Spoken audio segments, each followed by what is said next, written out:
Bonsoir, je suis Arnaud Voaland et je vous parle depuis la chaîne de mon ami Super Vénère.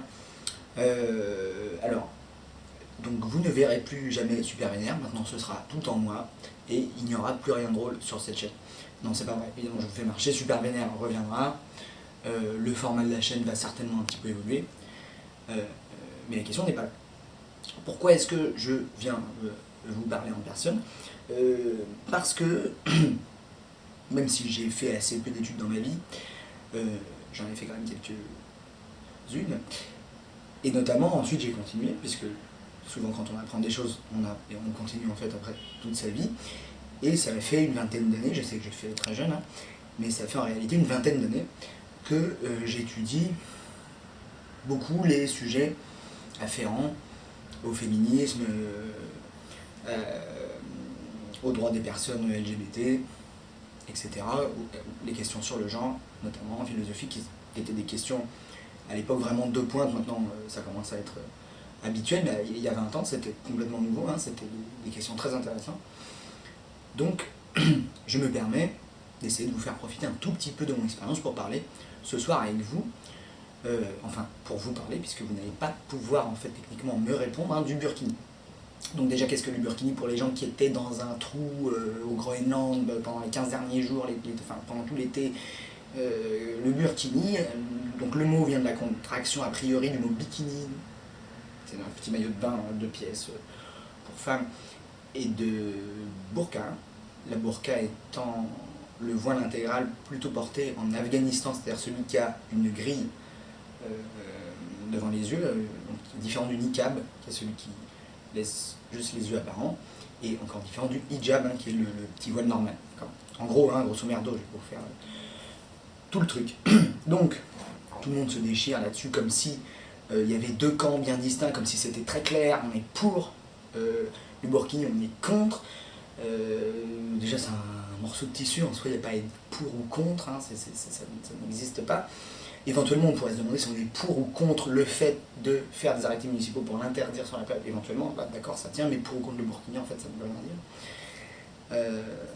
Alors, ça fait intervenir beaucoup de choses et beaucoup de paramètres. Ça fait intervenir notamment deux visions, il semble, il y en a plus que ça en fait, mais deux visions un peu de la société, de nos sociétés démocratiques modernes, qui sont l'universalisme et le multiculturalisme. Alors, nous, en France, on est traditionnellement, je vous le dis, dans l'universalisme, mais pas n'importe lequel, puisqu'il s'agit de l'universalisme républicain. C'est-à-dire que le pacte républicain considère que tous les hommes, tous les humains qui vivent dans la société ont des droits naturels, les mêmes droits naturels, et les mêmes capacités du cerveau, et sont tous pareils, quoi.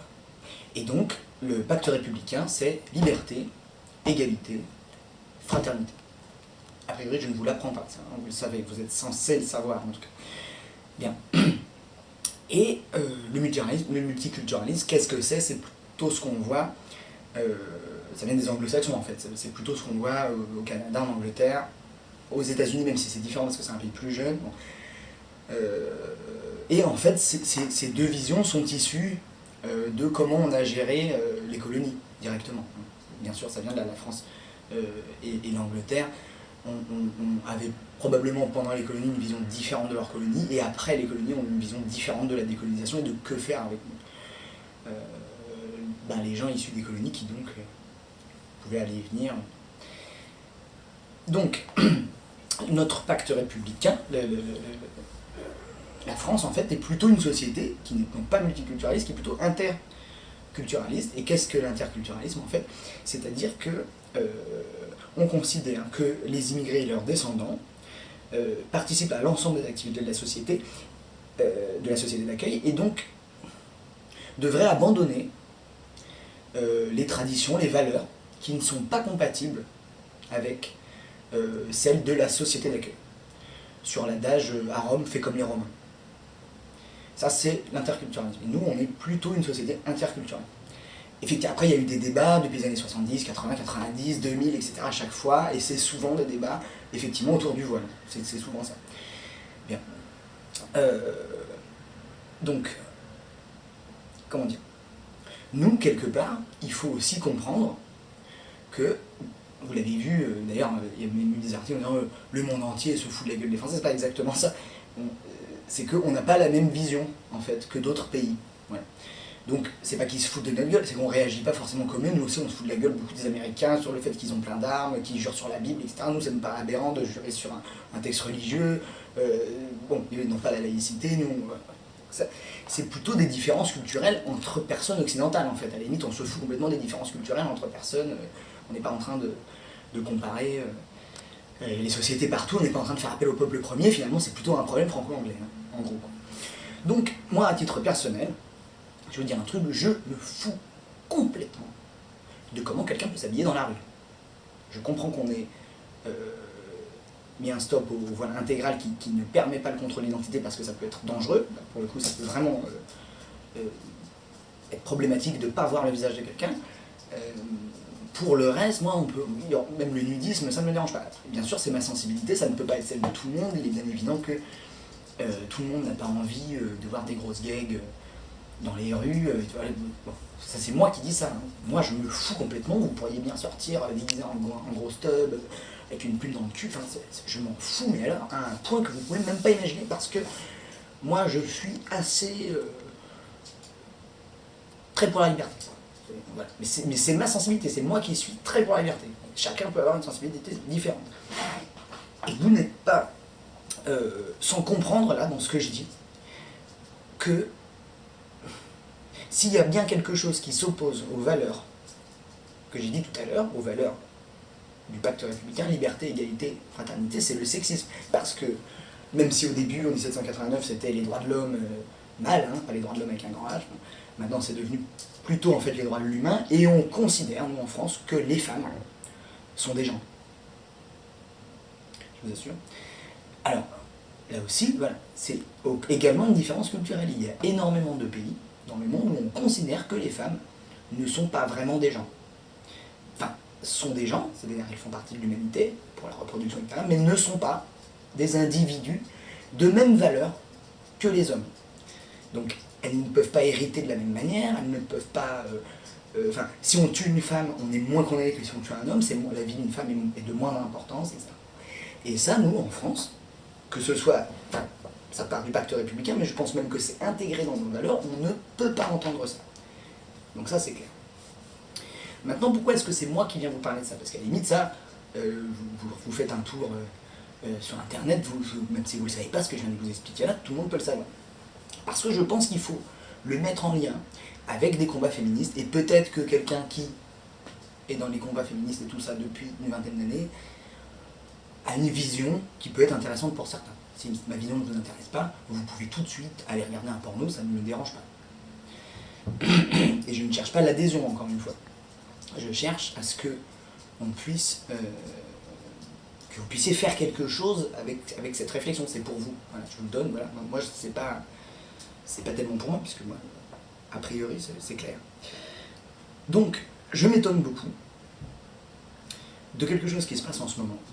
C'est que certaines féministes en France sont corps et âme contre l'interdiction du burkini, et même pro-burkini, limite. Et là, au sens propre, c'est allez-y, portez tous le burkini, c'est génial. Et j'ai du mal à comprendre ça. Autant je le comprends parfaitement de la part du gars qu'on a rien à foutre des bonnes femmes en règle générale, genre de toute façon c'est pauvre conne, machin. Et donc il s'en fout en règle générale, donc il s'en fout aussi quand c'est des femmes d'origine arabo-musulmane. Lui il considère que les femmes sont inférieures, on peut bien leur faire tout ce qu'on veut. Très bien. Et puis donc c'est pareil pour tout le monde. Moi je m'étonne qu'on fasse une distinction, et c'est ça que je voudrais vraiment attirer votre attention là-dessus. Un groupe au sein d'une société, c'est-à-dire nous on a la société française, si on commence à faire comme s'il y avait un autre groupe qui n'avait pas les mêmes droits et les mêmes devoirs, c'est-à-dire on a les Français, d'accord, et puis on a les musulmans à côté, et que les musulmans, on trouve ça normal que les hommes musulmans voilent les femmes musulmanes, vous allez me dire oui mais les femmes se voilent toutes seules, j'y reviendrai, je vais en reparler de ça. Moi pour l'instant, je vous dis, si on considère normal que les hommes voilent leurs femmes,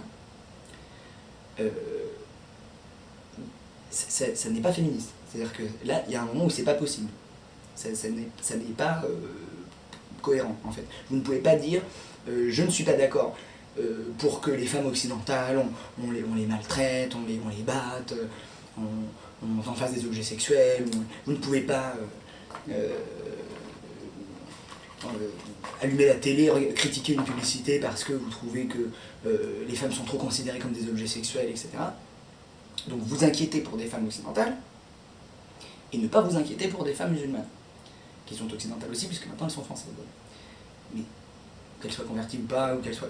Et même des femmes pas musulmanes, c'est-à-dire qu'il y a même certainement probablement des athées, il y en a même probablement un certain nombre, qui sont d'origine arabo-musulmane, ou perse, ou d'autres pays où probablement c'est l'islam qui est majoritaire, qui sont en France, qui sont athées, qui n'ont absolument pas envie de mettre le voile, mais qui peuvent subir une sorte de pression sociale. Pas la pression sociale de la France, car la France n'incite pas les femmes particulièrement à se dissimuler dans l'espace public, mais la pression sociale de leur communauté, à elles, de leur famille, de leurs voisins, etc. C'est contradictoire, et c'est raciste même, parce qu'on va considérer en fait que ce sont des citoyens pas vraiment français, et pas vraiment connus. Et que donc, nos valeurs qui nous intéressent nous, bon, elles nous intéressent toujours, mais eux, bon, ils en ont d'autres. Ils ont d'autres valeurs. C'est ça, en fait, le fond du problème. Néanmoins, j'entends très bien toutes les critiques et de tous les côtés. C'est-à-dire que j'entends très bien également les femmes qui disent, excusez-moi tout de suite pour le fait de fumer dans l'appartement, je sais qu'il y a des personnes qui savent que j'ai un enfant. Il est bien évident que l'enfant dort de l'autre côté de l'appartement, après 2 portes fermées, que la fenêtre est ouverte par là, et que personne ne fume dans une pièce ou dans un appartement qui n'est pas aéré, où il y a un enfant, hein, sauf les ch'tis. Et je ne suis pas ch'ti. Voilà. Donc ça c'était un petit coup de racisme gratuit. Enfin, racisme anti-régionaliste gratuit. Bien, donc qu'est-ce que je disais? Donc je comprends parfaitement toutes les critiques. Ils disent oui, il y en a marre, le corps des femmes, c'est toujours le problème, elles sont pas assez couvertes, ou trop couvertes, ça, on est bien d'accord.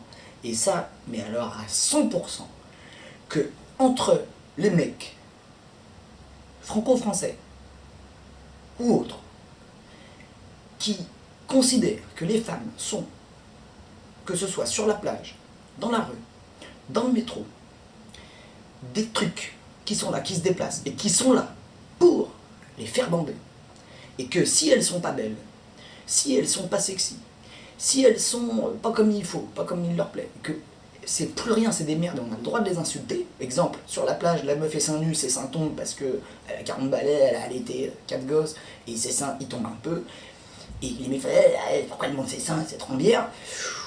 En fait, elle les montre pas pour te faire bander, elle les montre parce qu'elle est sur place, puis qu'elle fait si elle veut, elle veut prendre le soleil, elle n'est pas là pour toi.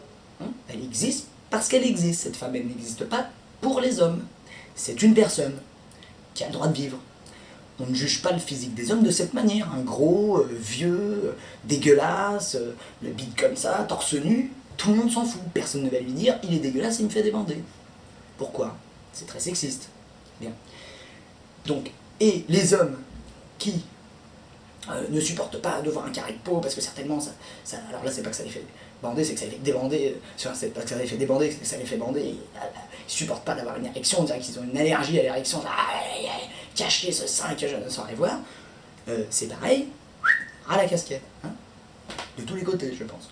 Donc, pour résumer, entre les mecs qui supportent pas de voir une femme pas hyper parfaite, etc., parce que ça pourrait les faire débander, et les mecs, peut-être d'une autre origine, civilisation, en tout cas conception, et qui poussent des hurlements dès qu'ils ont une demi-molle là, à l'air tyran, on peut se sentir coincé quand on est une femme. Ce n'est pas mon cas, donc je m'en tape.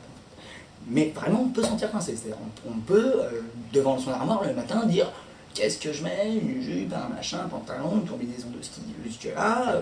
Non, je vais directement me suicider. Hein, c'est quelque chose qui peut exister. Donc ça, je le comprends parfaitement. Et je comprends parfaitement que beaucoup de gens se disent, bah putain, c'est toujours les femmes, c'est toujours le corps des femmes le problème, machin. Mais justement, c'est toujours le corps des femmes le problème. Vraiment. Depuis toujours. C'est toujours ça le problème. Le problème fondamental de l'humanité, c'est qu'elle a 2 sexes. Parce que c'est des mammifères. Parce que c'est des singes. Voilà. Donc il y a des mâles et des femelles. Et aussi des intersexués qui peut-être n'ont pas de chance parce que dans certaines civilisations, comme la nôtre et d'autres, ils ne sont pas très respectés. Dans d'autres civilisations, au contraire, pas de problème, où tous les gens viables sont acceptés. Nous, dans la nôtre, c'est compliqué.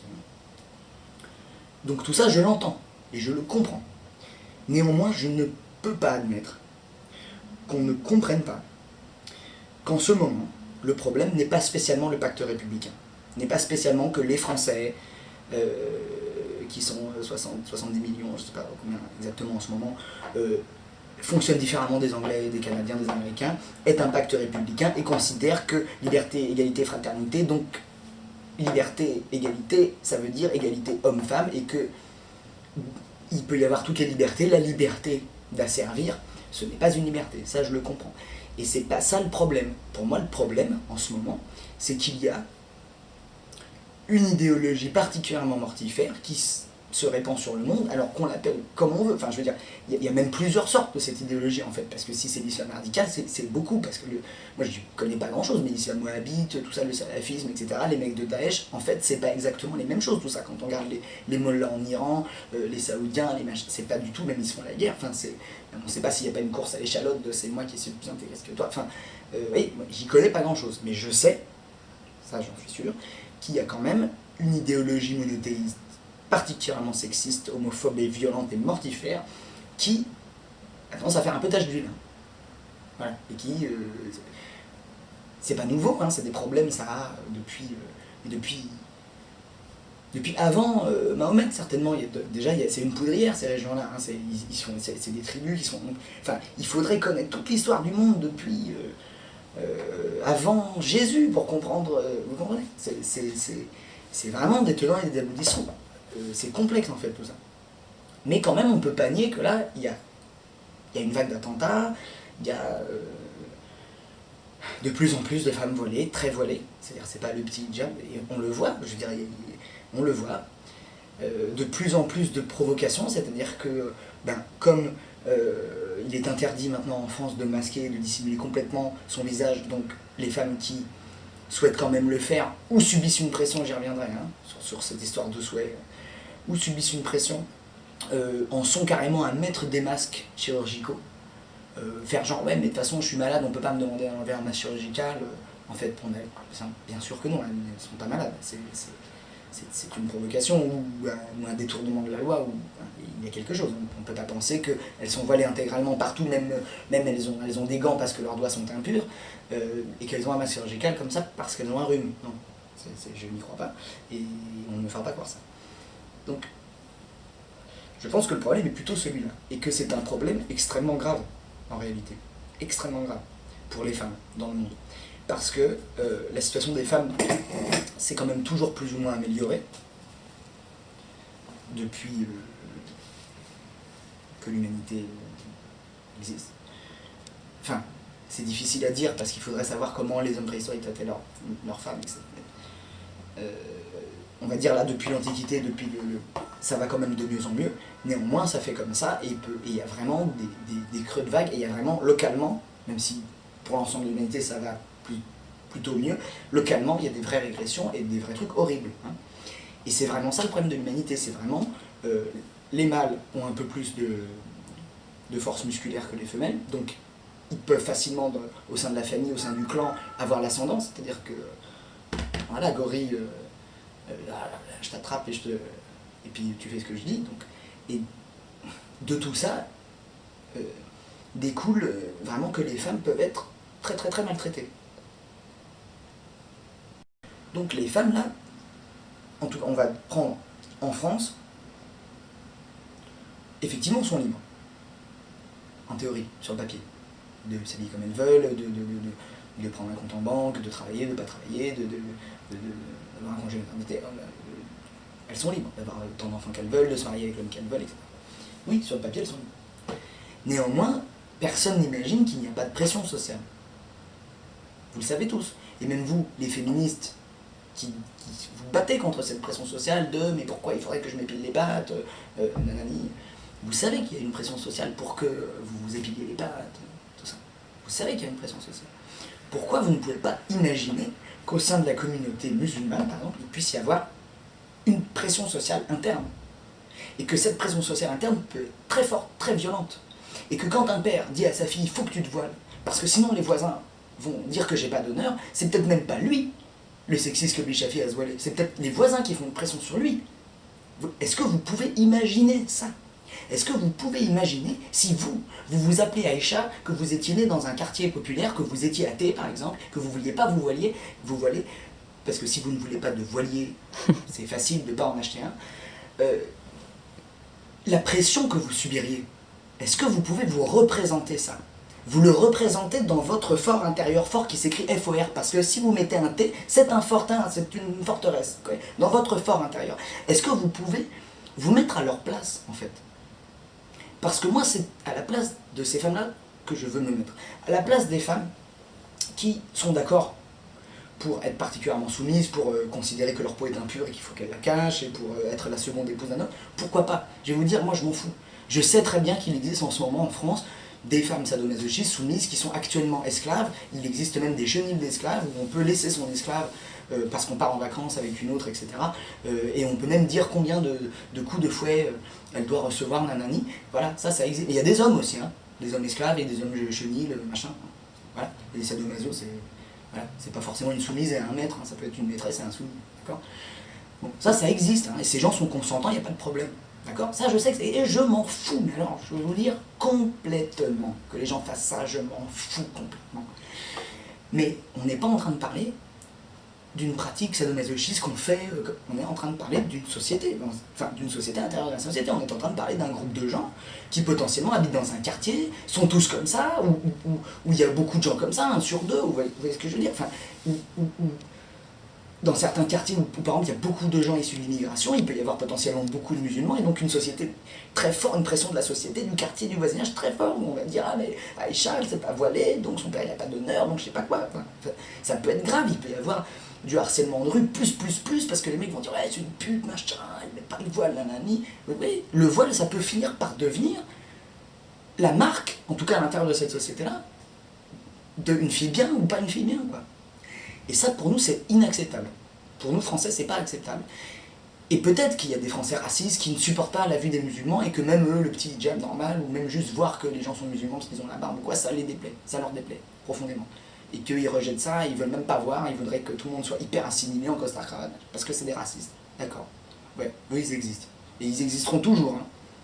C'est des haineux, il y en aura toujours et ils haïront toujours. C'est comme ça. Néanmoins, c'est pas la majorité des Français, j'ose le croire, et c'est pas eux qu'il faut écouter, et c'est pas ceux qui disent eux qu'il faut écouter. C'est peut-être les autres, ceux qui disent oui, peut-être qu'il faut prendre des mesures, en tout cas des dispositions contre ça, je ne sais pas comment il faut lutter, parce que les femmes pourraient en souffrir. Toutes les femmes d'ailleurs, ça pourrait commencer par la société musulmane, puis ça pourrait aller vers toutes les femmes. Donc, moi, par exemple, à titre personnel, je suis contre le fait qu'on verbalise ces femmes-là, le fait qu'on interdise, parce que, ça, à mon avis, ça ne tient pas. Si vous voulez, c'est l'espace public, on s'habille comme on veut, c'est comme ça, quoi. Ça ne va pas vraiment tenir. Néanmoins, ça pourrait être quand même considéré comme un trouble à l'ordre public. C'est très compliqué, la notion d'ordre public. Hein. C'est pas du tout facile à déterminer. C'est pas, en droit, c'est pas une notion... c'est pas comme l'homicide, enfin c'est pas une notion facile, l'ordre public en fait. Qu'est-ce que c'est un trouble à l'ordre public? Qu'est-ce qui est susceptible de créer un trouble à l'ordre public? Qu'est-ce qu'est un trouble et qu'est-ce que l'ordre public? C'est des notions quand même complexes, d'accord? Donc moi, je ne suis pas spécialement pour l'interdiction, néanmoins je suis complètement pour qu'on se batte contre tout ça et je vous invite vraiment à y réfléchir par vous-même. Et c'est sur ça que j'insiste, c'est qu'il n'y a que vous qui pouvez vraiment trouver ce que vous en pensez. Et pas juste avoir une opinion comme ça pour contre, parce que j'ai entendu au dernier cas parler, oui mais lui dit que, Plenel dit ça, Mélenchon dit oui, machin. Non. Vous-même, vraiment réfléchissez à qu'est-ce que vous voulez aussi comme société pour demain, qu'est-ce que vous voulez comme société pour les femmes, pour les hommes, qu'est-ce que vous voulez comme valeur. Est-ce que vous voulez vraiment des valeurs de liberté, certes, de pratiquer sa religion comme on veut, mais est-ce que vous voulez pas aussi l'égalité homme-femme? Est-ce que vous voulez pas aussi qu'on lutte contre les sectes? Parce que c'est une secte, parce que ça n'est pas l'islam normal, parce que vous savez très bien que ça n'est pas l'islam normal, vous êtes au courant, vous connaissez des musulmans de longue date, vous savez très bien qu'ils ne sont pas comme ça. Vous le savez quand même.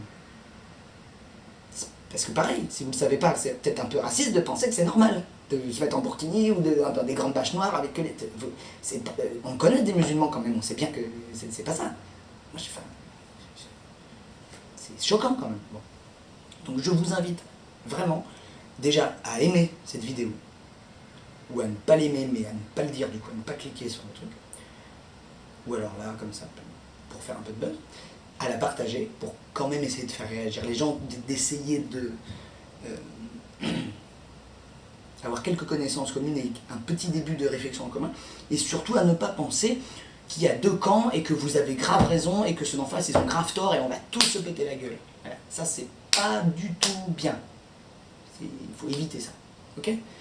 Donc je vous embrasse, je suis Arnaud Voalan, je suis écrivain, vous pouvez également lire mes livres qui n'ont rien à voir, qui sont des romans. Super Vénère reviendra bien sûr, hein. Le visage dissimulé mais pour d'autres raisons. Et je vous embrasse et je vous dis à bientôt.